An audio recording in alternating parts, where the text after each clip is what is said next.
লুচি দিয়ে কোনটা খাবো বুঝতে পারছিলাম না, তাই একবার চানা পনির আর একবার আলুর দম দিয়ে খেলাম। দুটো আইটেমের টেস্টই দারুণ। ছোট ছোট পিস করা চানা পনিরের সাথে মটরশুঁটি হালকা মিষ্টি, খেতে বেশ লাগছিল। নমস্কার বন্ধুরা, সরস্বতী পুজোর দিন সকালবেলা পৌঁছে গেছিলাম শ্যামনগরে স্টার্লিং ইন্টারন্যাশনাল স্কুলে। বিশাল বড় গেটের ওয়াকিধারী সিকিউরিটি গার্ড পার করে চোখে পড়লো স্টার্লিং ইন্টারন্যাশনালের নিজস্ব পার্কিং লট। স্কুল কম্পাউন্ডে পৌঁছে দেখলাম খাওয়া দাওয়ার ইলাহি আয়োজন, যেখানে স্কুল স্টুডেন্ট, তাদের প্যারেন্টস, বন্ধু বান্ধব, আত্মীয় প্রতিবেশী সবার জন্য অবারিতদার, যেখানে কয়েক হাজার লোক একসঙ্গে বসে খাওয়া দাওয়া করছেন। আমরা যখন গেছিলাম তখন অলরেডি খাওয়া দাওয়া শুরু হয়ে গেছিল, আর সামনে যে বিল্ডিংটা দেখা যাচ্ছে সেটাই হলো স্কুলের মেন বিল্ডিং। খাওয়া দাওয়া, গান বাজনা, খেলাধুলা সবকিছু নিয়ে জমজমাট আয়োজন। মায়ের পুজো হয়েছিল স্কুলের মেন বিল্ডিং এর ভেতরেই। প্রথমেই গিয়ে মাকে দর্শন করে নিলাম। ভ্যালেন্টাইন ডে আর সরস্বতী পুজো একসঙ্গে পড়ার জন্য চারদিকে শাড়ি আর পাঞ্জাবির ছড়াছড়ি। স্কুলের বাচ্চাদের নিয়ে সুন্দর একটা কালচারাল প্রোগ্রামের আয়োজন করেছিল স্টার্লিং ইন্টারন্যাশনাল। 4টে কাউন্টারে বাফে সিস্টেমে খাওয়া দাওয়া চলছিল, যেখানে শুধু খাওয়া দাওয়ার পরিবেশনের জন্য 4টে লাইভ কাউন্টার রাখা হয়েছিল। কিন্তু এতগুলো কাউন্টারে এত হাজার হাজার লোকের ভিড় সামাল দিতে পারছিল না। দেখে মনে হচ্ছিল যেন মেলা বসেছে। কাউন্টারের পাশেই দেশি ঘিয়ের গরম গরম জিলিপি আর গোলাপ জাম তৈরি হচ্ছিল। আর এখানে যেটা দেখছেন সেটা 1 নম্বর কাউন্টার। এরকম আরো 3টে কাউন্টার থেকে খাবার পরিবেশন চলছিল। খাবার নেওয়ার জন্য আমি চলে এসেছিলাম কাউন্টারের ভেতরে, কারণ বাইরের ভিড়ে ওখানে খাবার পাওয়াটা সম্ভব ছিল না। বাইরে যারা ছিল তারা ছিল স্কুল স্টুডেন্টস, তাদের গার্জিয়ান, পাড়ার লোক, এরকম প্রচুর মানুষ। প্রথমেই যেটা ছিল সেটা হলো যে কোনো পুজোর প্রধান আকর্ষণ, মুগের ডালের খিচুড়ি। তো ভাইটাকে বললাম খিচুড়ি একদম অল্প করে দিতে, কারণ খাবারের আইটেম প্রচুর আছে, তাই সবটাই অল্প অল্প করে টেস্ট করব। অল্প করে খিচুড়ি নেওয়ার পর নিয়ে নিলাম বেগুন ভাজা। খিচুড়িকে কমপ্লিমেন্ট করার জন্য বেগুন ভাজার চেয়ে ভালো কিছু হয় বলে আমার মনে হয় না। এর পরের আইটেম বাঁধাকপি। লুচি দেখে হাম তো পুরো কনফিউজই হয়ে গেয়া। আসলে বেগুন ভাজাটা কি দিয়ে খাবো বুঝতে পারছিলাম না, লুচি না খিচুড়ি। যাই হোক, মাখা মাখা আলুর দম দেখে কনফিউশন পুরো কেটে গেল। এর পরের আইটেম ছিল চানা পনির। মানে এত আইটেম অল্প অল্প করে টেস্ট করলেও হয়তো পাতে জায়গা থাকবে না। আবার আমি কনফিউজড, খিচুড়ি আলুর দম দিয়ে খাবো নাকি অর্ধেক লুচি আলুর দম দিয়ে খাবো আর অর্ধেক চানা পনির দিয়ে খাবো। সত্যি আমি তো চিন্তিত। শেষ হতে না হতেই গরম গরম খাবার চলে এসেছিল, যাতে খাবারের জন্য কাউকে ওয়েট করতে না হয়। এরপরে নিয়ে নিলাম ফ্রাইড রাইস।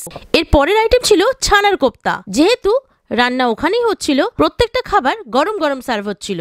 এরপরে ছিল চাটনি আর পাঁপড়, যেটা আমি কোথাও মিস করি না। প্লেটে আর জায়গা নেই, কিন্তু আইটেম এখনো অনেক বাকি রয়েছে। পায়েস, সেটাও অল্প করে নিয়ে নিলাম। এরপর আসলো মিষ্টির পালা।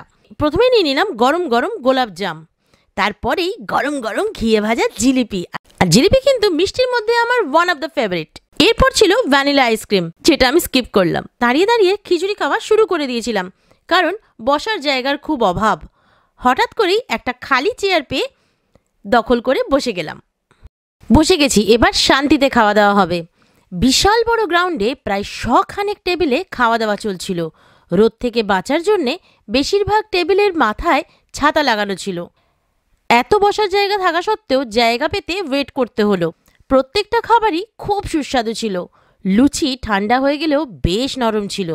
এত আইটেম যে একটু একটু করে খেলেও পেটে আর জায়গা থাকবে না। খাবার ফাঁকে ফাঁকে জয়কে একটু খাইয়ে দিচ্ছিলাম, কারণ ও আলাদা করে কোনো প্লেট নেয়নি।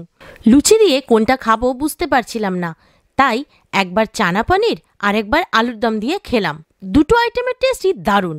ছোট ছোট পিস করা চানা পনিরের সাথে মটরশুঁটি হালকা মিষ্টি, খেতে বেশ লাগছিল। মনে হচ্ছে কোনো বিয়ে বাড়িতে খাচ্ছি। সত্যি নিরামিষ হলেও আইটেমগুলো কিন্তু জবরদস্ত। ফ্রাইড রাইসটা শুধুই খেয়ে নিলাম। ছানার কোপ্তা আমার খুব পছন্দের। নিরামিষ আইটেম হলে ছানার কোপ্তা কিন্তু মাস্ট, সেটাও শুধু মুখেই খেয়ে নিলাম। জিলিপিটা দেখে অনেকক্ষণ ধরে ভাবছিলাম যে কখন খাবো। ঘিয়ের সুগন্ধে ভরা জিলিপিটা খেতে দারুণ ছিল। তারপর আমের চাটনি, যেটা পাঁপড় সহযোগে বেশ তৃপ্তি করে খেলাম। গোলাপজাম দিয়ে খাওয়া দাওয়ার পর্ব শেষ করলাম। সবকিছু টেস্ট করে সত্যি পেটে আর জায়গা নেই। অনেকদিন পর সরস্বতী পুজোয় কোনো স্কুলে গিয়ে দারুণ এনজয় করলাম। স্কুলের আয়োজন দেখে সত্যি আমি অভিভূত। প্লে গ্রুপ থেকে শুরু করে ক্লাস 12 অবধি সিবিএসসি বোর্ডের আন্ডারে এই স্কুলে পড়ানো হয়। ঢোকা থেকে যে জিনিসটা আমার সব থেকে বেশি ভালো লাগলো সেটা হলো স্কুলের সিকিউরিটির ব্যবস্থা। অনেক গার্জিয়ানদের সাথে কথা বললাম যারা এই স্কুলে বাচ্চাকে দিয়ে খুব স্যাটিসফাইড। স্কুলের টিচার থেকে বোর্ড মেম্বার সকলের ব্যবহার কিন্তু খুব আন্তরিক। তবে আজকের দিনে কেউ টিচার নয়, সবাই বাচ্চাদের বন্ধু। ছোট ছোট বাচ্চাদের জন্য খেলাধুলার ব্যবস্থা ভালোই আছে। এত কিছু দেখানোর পর এখন আসল জায়গায় চলে এসেছি, অফিস রুমে। আর আমি পেয়ে গেছি স্টার্লিং ইন্টারন্যাশনাল স্কুলের প্রিন্সিপালকে। নমস্কার, আমি Mrs Hemshree Dutta, principal of Sterling International school.